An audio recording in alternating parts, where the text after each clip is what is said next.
Hi ಎಲ್ರಿಗೂ ನಮಸ್ಕಾರ. ಎಲ್ಲರೂ ಹೇಗಿದ್ದೀರಾ? ನಾನಿವತ್ತು ಕರ್ನಾಟಕದಲ್ಲಿ ಹೆಚ್ಚು ಜನಪ್ರಿಯವಾಗಿರುವಂತಹ ಕರ್ನಾಟಕ ಸರ್ಕಾರದ ಒಂದು ಮಹತ್ವಾಕಾಂಕ್ಷಿ ಯೋಜನೆ ಅಂದರೆ ಗೃಹಲಕ್ಷ್ಮಿ ಯೋಜನೆ. ಮಹಿಳೆಯರಿಗೆ ಆರ್ಥಿಕವಾಗಿ ಸ್ವಾವಲಂಬನೆಗೆ ಒಂದು ಅವಕಾಶನ ಮಾಡಿಕೊಟ್ಟಿರುವಂತಹ ಗೃಹಲಕ್ಷ್ಮಿ ಯೋಜನೆಯ ಬಗ್ಗೆ ಒಂದು ಅಪ್ಡೇಟ್ ಇದೆ. ಅದನ್ನ ನಾನಿವತ್ತು ನಿಮಗೆ ತಿಳಿಸ್ಕೊಡೋದಕ್ಕೆ ಅಂತ ಬಂದಿದ್ದೀನಿ. ಸದ್ಯ ಇವಾಗ ಅದೇನು ಅಪ್ಡೇಟು ಅಂತ ನೋಡೋಣ ಬನ್ನಿ. ಪ್ರತಿ ತಿಂಗಳು 2,000 ಹಣನ ಪಡ್ಕೊತಿರುವಂತಹ ಪ್ರತಿ ಮಹಿಳೆಯರು ಈ ಒಂದು ಹೊಸ ರೂಲ್ಸ್ನ ಫಾಲೋ ಮಾಡಲೇಬೇಕು. 1.24 ಕೋಟಿ ಮಹಿಳೆಯರು ಈ ಒಂದು ಯೋಜನೆಯನ್ನು ಯುಟಿಲೈಸ್ ಮಾಡ್ಕೊತಾ ಇದ್ದಾರೆ. ಅಷ್ಟೋ ಜನ ಮಹಿಳೆಯರು ಈ ಒಂದು ಹೊಸ ರೂಲ್ಸ್ನ ಫಾಲೋ ಮಾಡಲೇಬೇಕು.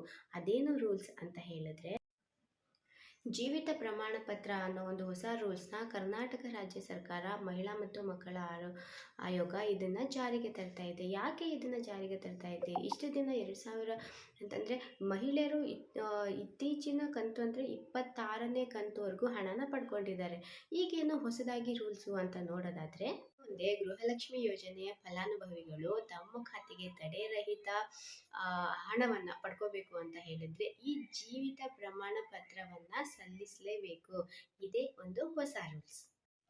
ನಿಮಗೆ ಗೊತ್ತಿರೋ ಹಾಗೆ ಗೌರ್ಮೆಂಟ್ ಎಂಪ್ಲಾಯಿಗಳು ರಿಟೈರ್ಡ್ ಆಗಿರುವಂಥವರು ಪ್ರತಿ ವರ್ಷ ತಮ್ಮ ಅಕೌಂಟ್ ಇರುವಂತಹ ಬ್ಯಾಂಕ್ಗಳಿಗೆ ಹೋಗಿ ತಮ್ಮ ಬಯೋಮೆಟ್ರಿಕ್ ಮೂಲಕ ಒಂದು ಲೈಫ್ ಸರ್ಟಿಫಿಕೇಟ್ನ ಕೊಟ್ಟು ಬರ್ತಾರೆ. ಇದೇ ಮಾದರಿಯನ್ನು ಇವಾಗ ನಮ್ಮ ಗೃಹಲಕ್ಷ್ಮಿ ಯೋಜನೆಯಲ್ಲೂ ಅಳವಡಿಸ್ಕೊತಾ ಇದ್ದಾರೆ. ಯಾಕೆ ಈ ಥರ ಲೈಫ್ ಸರ್ಟಿಫಿಕೇಟ್ನ ನಾವು ಕೊಡಲೇಬೇಕು ಅನ್ನೋದನ್ನು ಜಾರಿ ಮಾಡಿದ್ದಾರೆ ಅಂತ ಹೇಳಿದ್ರೆ, ಈಗಾಗಲೇ 57,300 ಕೋಟಿ ಅಷ್ಟು ಹಣನ ಬಿಡುಗಡೆ ಮಾಡಿ ಫಲಾನುಭವಿಗಳಿಗೆ ಅದನ್ನು ತಲುಪಿಸಿದ್ದಾರೆ. ಆದರೆ ಇತ್ತೀಚಿನ ಸಮೀಕ್ಷೆ ಮತ್ತು ವರದಿಗಳ ಪ್ರಕಾರ ಈ ಫಲಾನುಭವಿಗಳಲ್ಲಿ ಕೆಲವರು ಮರಣವನ್ನು ಹೊಂದಿದ್ದಾರೆ. ಅಂಥ ಮರಣ ಹೊಂದಿದ ವ್ಯಕ್ತಿಗಳ ಫಲಾನುಭವಿಗಳ ಖಾತೆಗೂ ಅಮೌಂಟ್ ಹೋಗ್ತಾ ಇದೆ. ಇದನ್ನು ನಿಲ್ಲಿಸಬೇಕು, ಸರ್ಕಾರದ ಹಣ ಪೋಲ್ ಆಗೋದನ್ನು ನಿಲ್ಲಿಸಬೇಕು ಅನ್ನೋ ಒಂದು ಕಾರಣಕ್ಕೆ ಈ ಲೈಫ್ ಸರ್ಟಿಫಿಕೇಟ್ನ ಜಾರಿ ತಂದಿರೋದು. ಅರ್ಹ ಬಡ ಕುಟುಂಬದ ಮಹಿಳೆಯರಿಗೆ ಇದು ಹೋಗಬೇಕು ಮತ್ತು ಈ ಹಣ ಪೋಲ್ ಆಗಬಾರ್ದು ಅನ್ನೋದು ಕರ್ನಾಟಕ ಸರ್ಕಾರದ ಮುಖ್ಯ ಉದ್ದೇಶ ಆಗಿದೆ.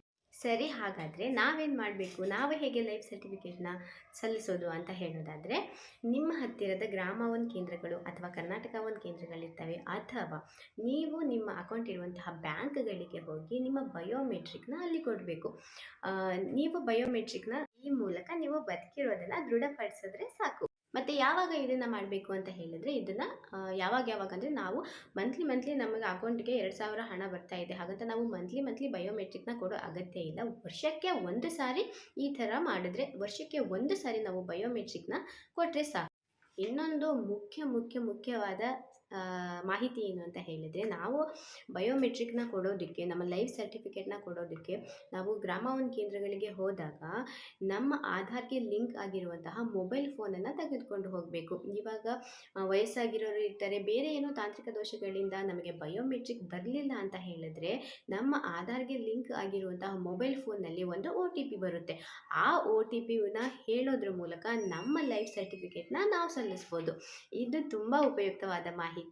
ಇದು ಖಂಡಿತ ತುಂಬ ಜನಕ್ಕೆ ಯೂಸ್ ಆಗುತ್ತೆ. ನಿಮ್ಮ ತಾಯಿ, ನಿಮ್ಮ ಅಕ್ಕ, ನಿಮ್ಮ ತಂಗಿ ಯಾರಾದರೂ ಈ ಫಲಾನುಭವಿಗಳಾಗೇ ಆಗಿರ್ತಾರೆ ಗೃಹಲಕ್ಷ್ಮಿನಲ್ಲಿ, ಅವರಿಗೆ ಈ ಮಾಹಿತಿನ ಶೇರ್ ಮಾಡಿ.